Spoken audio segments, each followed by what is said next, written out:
자, 오늘은 12월 10일. 12.10입니다. 네, 바로 그날입니다. 요즘 서울의 봄 영화 때문에 지금 난리 아니겠습니까? 야, 주말에도 제가 그 영화를 보고 진짜 영화 보면서 화나서 물어본 게 진짜 몇 년 만인 것 같아요. 어느 부분에서 오셨어요? 거기 보면은 그 이채신이라는 정우성 배우가 나라가 이렇게 군인 이제 이렇게 군대에 의해서 망해가고 있는데 제대로 된 군인들이 한 명이 없어가지고 이거를 나라를 망해가는 꼴을 내가 이걸 본다고 그 얘기하는 순간 갑자기 이게 주어가 검찰로 딱 바뀌는 거야.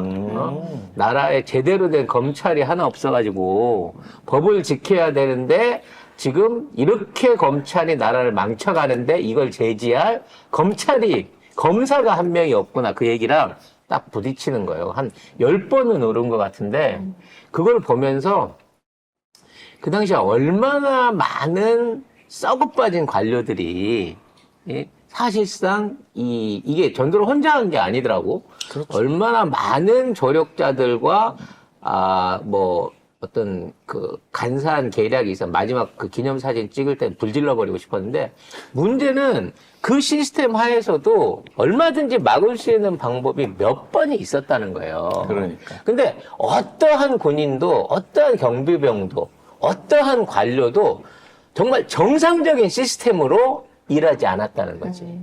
한 명이라도 제대로만 일을 했으면, 초병이 그런 얘기를 했든 아니면 중간에서 일하고 있던 군인이 그런 얘기를 했든 부관이 그런 얘기를 했든 한 명이라도 정신 제대로 박힌 놈이 있었으면 그건 안 될 일이었었다는 거예요. 아니, 저는 그 참모차장이 계속 그 전두환하고 협상을 했잖아요.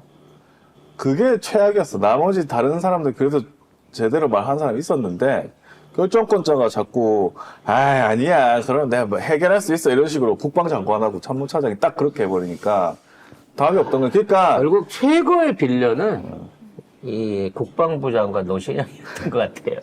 네. 결국 이걸 피해 다니면서 자기는 막 신군부를 피해 다녔다고 하는데 결국은 나중에 노신양이 나타나가지고 말하자면 수도경비 사령관이 포격이라도 해갖고 막을 수 있었던 마지막 기회를 현장에서 직위해제시키면서 이 모든 저항을 끝내버리지 않습니까? 그 사람이 최악의 빌런이었던 것 같아요. 저는 참모차장이 너무 짜증이 났었고 일단 700만이 넘었다고 하거든요. 기사를 한번 봅시다. 지금 이제 당연히 1위고요. 716만 명이라고 지금 나와 있습니다. 이렇게 많은 분들이 보고 있는데 또 한 번뿐만 아니라 이 국장님처럼 두 번, 세 번 보는 분들도 있는 것 같고요. 이걸 보고 나서 특히 MZ세대들은 심박수 챌린지라든지 이런 거에 좀 참여를 하면서 좀 더 그 홍보를 많이 하고 있는 것 같아요. 그리고 역사 공부를 하고 싶다는 반응도 있고요. 신군부 시절에 우리나라가 어땠나 이걸 찾아보고 논문까지 찾아서 읽어보는 사람도 있다고 합니다. 이 점이 난 제일 강한 것 같아요. 젊은 세대들이 그 12.12를 모르는 젊은 세대들이 거기에 분노하고 왜 그 당시에 그러면 국민들이나 예를 들어 같이 가던 엄마 아빠한테도 엄마 아빠는 도대체 저 상황에서 뭐를 하고 있었냐고 되묻는 거예요. 부모님 세대들한테. 근데 그때는 진짜 그런 일이 일어나는지를 몰랐잖아. 몰랐지. 예? 밤 9시부터 새벽 한 4시 종료될 때까지 그 기간 동안 그렇게 많은 사람들과 많은 일들이 있었다고 하는 거에 대해서 언론이라든지 일반 시민들은 거의 모르고 있었단 말이에요. 근데 나는 되게 웃긴 게 뭐냐면은 그걸 보면서 이제 분노에 차서 막 울고 막 이런다는데 저는 윤석열이 당선됐을 때 그 심정이었거든요. 그렇죠. 분해서 눈물이 펑펑 어떻게 윤석열 같은 작자를 뽑을 수가 있지? 이게 어떻게 가능하지? 이러고 저는 분노해서 울었단 말이에요. 전 박근혜 때도 그랬어요. 네. 그러니까. 박근혜 때도 그랬고 그리고 저기 또 하나. 그때는 사실 우리가 정보가 많이 통제되던 시절이어서 엄마 아빠 뭐 했어? 우린 몰랐어가 말이 돼. 어느 정도 인정. 지금은 대놓고 하고 있는데 그러는 니들은 지금 검찰에 그 쿠데타에 대해서는 뭘 하고 있니? 검찰 독재에 대해서 니들은 뭘 하고 있니? 일찍들 할 말 없지. 그러니까 그러니까. 아, 제가 노재현을 노신앙이라 그랬나요? 네. 뭐, 한두 번 틀리는 것도 아닌데 봐주세요. 하여튼, 당시에 정말 노재현 국방장관이 그런 짓을 했다고 치면, 난 이 사람이 제일 큰 빌런이 될 것 같아요. 어쩐지 그 후로 계속 승승장구했어. 희한하게. 군인이 아닌데도 불구하고. 근데, 저는 이제 그거와 관련된 그 YTN 쪽에서의 기획물들을 몇 가지를 봤어요. 그 중에 제일 인상 깊게 봤던 게 뭐냐면, 지금은 그러한 군사 쿠데타가 통하지 않는다라고 하는 기획 기사가 있었어. 그래서 왜 안 통하느냐? 그랬더니, 일단은 휴대폰이 공개적으로 돼 있기 때문에 정보가 옛날처럼 차단되지 않는 거고, 지금 만일에 군인들이 서울로 진입하려면 교통정체 때문에 못 들어온다는 거야. 그리고 군인들이 말하자면 이렇게 정치에 참여하는 데 대한 국민들의 분노나 명분이 워낙 뚜렷하기 때문에 이제는 이러한 형태의 군사 쿠데타가 안 일어난다라고 얘네들이 이거를 해설을 하더라고, YTN이. 근데 중요한 건 지금도 말이죠. 거기 있는 그 일선 부대의 움직임을 봤을 때 가장 큰 역할을 했던 것들이 공수부대입니다. 그리고 2공수와 8공수 중에 누가 먼저 서울에 들어오느냐. 이게 사실은 쿠데타의 행방을 좌지우지했거든요. 사실 여러 번 8공수가 먼저 들어올 수 있는 여건이 있었는데도 불구하고 도심 진입을 못했단 말이에요. 그러니까 6번이라든지 기존에 있는 어떤 쉽게 말해서 대가리를 잡는 싸움에서 누가 그걸 잡느냐 못하느냐의 문제인 거예요. 문제는 그 당시에 신군부가 동원했던 모든 군인 합쳐서 3,000명이 안 된다는 겁니다. 그럼에도 불구하고 60만 대군이 넘는 군대를 장악할 수 있었던, 그리고 결국 정권까지 찬탈할 수 있었던 걸 생각을 해보면요. 왜 지금 합참의장 김명수가 그렇게 해병대에다 목을 매나, 왜 지금도 지금 문제가 있다고 하는 그 해병사령관을 어떻게든 무죄를 때려가지고 합참 안으로 끌어들이려고 하느냐라는 부분을 볼 수가 있는 거예요. 얘네들이 지금 해병을 이용하려고 하는 겁니다. 결과적으로 이 정권은. 그런 생각들을 해봤고요. 가장 피눈물 나는 건 정말 이런 내용을 우리가 알았다고 하면 당시 선거에서 뭐 한 번은 저기니까 뭐 직선제가 아니었으니까 뭐 그럴 수도 있었겠다 싶지만 그 신군부의 후예들한테 계속해서 국회의원과 대통령을 뽑아줄 수 있었던 국민들의 어리석은 말하자면 뭐 모르니까 몰라서 죄가 없다고 말하면 좀 그렇긴 하지만 그러한 어리석은 선택들이 지금도 크게 변하지 않은 것 같다는 생각이 드는 거예요. 그러니까 알면 뭐하냐고. 그러니까 지금 뉴스가 널려 있는데 알 수가 있는 방법이 훨씬 많은데 똑같잖아요, 선택은. 그래서 결론적으로 이 영화를 보고 깨우쳐야 할 사람들은 우리 같은 기성세대나 당시에 이거를 겪고 기억하는 사람들이 아닌 것 같아요.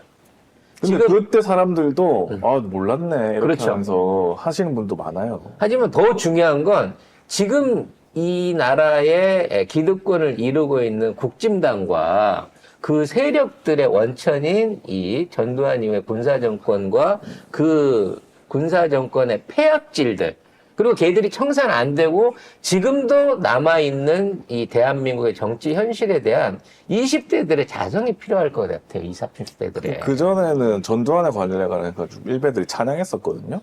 지금도 찬양할 수 있는지 모르겠다.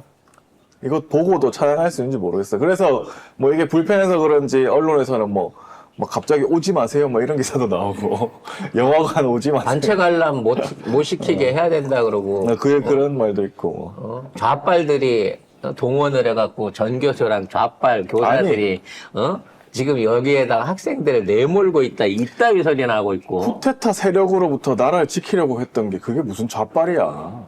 뭔 소리야. 도대체 하나도 안 맞아. 얘들 말을 하나도 안 맞아 뭐가. 에이. 그래서 이 영화가 진짜 1,000만 아니라 진짜 한국 영화 흥행 신기록을 갈아치워서 2,000만까지도 정말 만들어져야 되는 영화인 거고요. 저는 해외에도 꼭 출품돼서 해외에도 상영되고 있다면 저는 새로운 영화가 만들어졌으면 좋겠어요. 이렇게 해가지고 막판에 타임머신을 더 다시 돌아가서 그 야포를 쏴버리는 거야. 다 없애버려 그냥 아주 그냥 확 그냥. 야포를 쏘는 게 아니라 제일 편한 건 총리관저에 갔을 때 진짜 초병이 체포를 해서 끝내버렸어야 돼요. 그럼 거기서. 영화가 한 30분 하고 끝나는데. 그러니까 가장 간단하게 해결을 해야 돼. 뒤로 갈수록 복잡해져. 그때 총리 공간에서 걔 제대로 1차 체포만 성공했으면 모든 게 끝날 수 있었던 거예요. 알겠습니다. 어쨌든 그 12.12 서울의 봄이 그 영화를 다룬 게 오늘이다. 예전에. 현재 700만이 넘었다고 하는데 하루에 거의 60만 정도씩 늘고 있다고 하니까 이 추세면 금방 1000만, 1200만, 1300만 흥행 신기록 갑니다. 그리고 여기에 고무받아가지고요. 당시의 상황들에 대한 영화들을 추가로 만들겠다고 하는 제작 계획들이 계속 발표되고 있다는 거죠. 근데 이 영화 원래 5시간 넘는 거를 2시간 이쪽으로 줄인 거래요. 금방 지나가더라고요, 시간이. 2시간이 넘는 줄도 모르고 그냥 몰입해서 봤어요. 아무튼 이와 관련해서 이제 많은 그 후일담들이 나옵니다만 역시 배우가 잘생겨서 그런지 모르지만 네. 제일 지금 얘기를 많이 받고 있는 김호랑 소령에 관련된 얘기. 네. 배우가 잘생기니까. 정혜인 씨가 나왔는데, 저는 사실 그 안에서 정혜인이라든지 이 정도 급의 사람이 그 정도의 조연으로 출연하는 걸 보고, 아, 이분도 뭔가 생각하는 게 있어서 이 배역을 맡았겠구나라는 생각도 들어요. 그래서 더더욱 우리가 몰입이 더 잘 됐는지 몰라.